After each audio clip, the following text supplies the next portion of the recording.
Am I audible to you all? Members on the dais,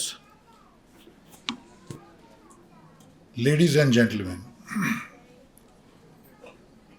Parsi છું એટલે ગુજરાતી બોલવામાં થોડી તકલીફ પડે, પણ ક્યાંક સ્પીચમાં ઇંગ્લિશના વર્ડ્સ આવી જાય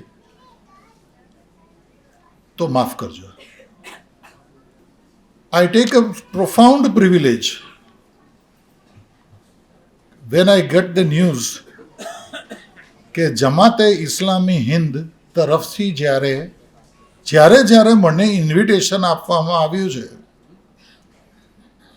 I don't miss the opportunity to come and stand in front of you. કારણ કે પારસી ધર્મ, પારસી રિલિજન વર્લ્ડનો સૌથી ઓછામાં ઓછો જાણીતો, પણ if you look at the relics of our religion, Islam ધર્મને ઘણો બધો મળતો આવે છે. અમારા નામોથી જ સ્ટાર્ટ કરો. ખુશરૂ, પરવેઝ, રોશની, these are very common names what you find in Parsi.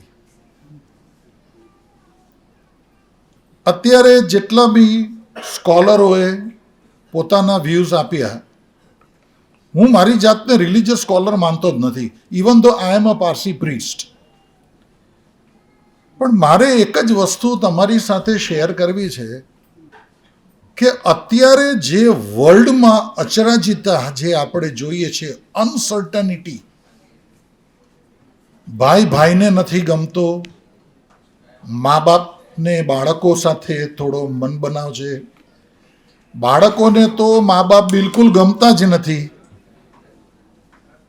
એનું સોલ્યુશન શું એ તમને કોઈએ નહીં કહ્યું. એનું સોલ્યુશન ફક્ત ને ફક્ત એક જ વ્યક્તિ આપી શકે, એ ફક્ત ને ફક્ત મા અને બહેનો. અત્યારના પ્રોગ્રામમાં તમે જુઓ, લેડીઝ સૌથી વધારે આવી છે. અને I am very proud to tell you કે અમારો પારસી જે કમ્યુનિટી આજે એકદમ આગળ છે બધી જ વસ્તુમાં, એ ફક્ત ને ફક્ત લેડીઝને જ ઇમ્પોર્ટન્સ આપવાથી જ આગળ વધી છે. અને that I find only and only in Muslims religion. તમે આખા વર્લ્ડમાં ગમે ત્યાં તમે જાઓ, તમે કોઈ પણ જગ્યાએ ઘરડા ઘર મુસ્લિમના ક્યાંય જોવા નહીં મળે. જાઓ.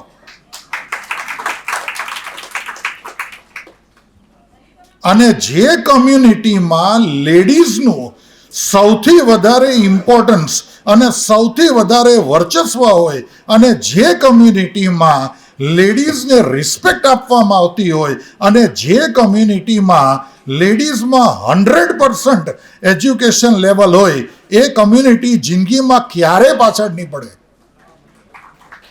આ એક સનાતન સત્ય છે. ઇસ્લામ રિલિજન હોય કે ઝોરાસ્ટ્રિઝમ રિલિજન હોય, is based on only one concept, one country, one God and one nation. Women education and children education is maximum found, highest level we find in our Muslim and in our Parsi community. Higher education level, થોડાક મારે એક બે suggestions તમને આપવા છે.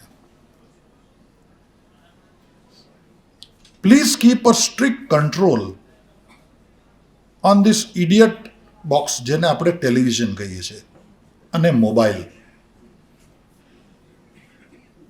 જે younger જનરેશનનું જો સત્યાનાશ વારી નાખ્યું હોય તો આ ઇન્ટરનેટ અને મોબાઈલ. એમાં ઘણી બધી સારી સાઇટ્સ પણ હોય છે. એ જ્યાં સુધી મા પોતે આની પર ઇનિશિયેટિવ લઈ અને પોતાના બાળકને સમજ નહીં આપશે, ત્યાં સુધી કોઈ પણ સંજોગોમાં આ અનસર્ટનિટી જે આપણે જોઈ રહ્યા છે, જે રીતે મેડમે વાત કરી ગેંગ રેપ, રેપ, ટેરરિઝમ, આનું મૂળ ફક્ત ને ફક્ત ફિલ્મો જ છે, violence.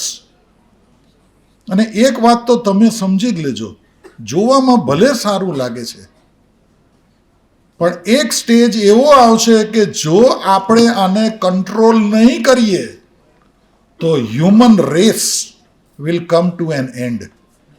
There will be a disaster of human race. Short and sweet lecture, પણ મારા ગયા પછી તમે એક વાત શાંતિથી ઘરે જઈને વિચારજો. મારી લાઈફમાં ડૉક્ટર એપીજે અબ્દુલ કલામનો બહુ જ મોટો રોલ છે. મેં એમની અસંખ્ય બુક્સ વાંચી છે.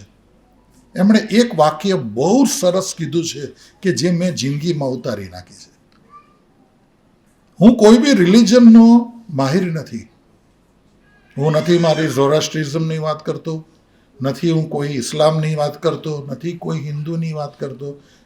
ફક્ત ને ફક્ત સાયન્સ એન્ડ ટેકનોલોજીને ધ્યાનમાં રાખીને તમે એક વસ્તુ જો વિચારો કે the day develop a day સચ that your signature turns out to be your autograph.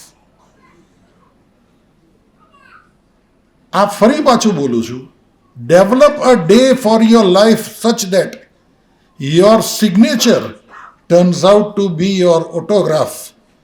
આ વસ્તુ જે દિવસે તમે સમજશો એ દિવસે આ વર્લ્ડમાં, આ ઇન્ડિયામાં પીસ અને હાર્મોની રહેશે. અથ જમિયાત યથા આફરીના કી. Thank you.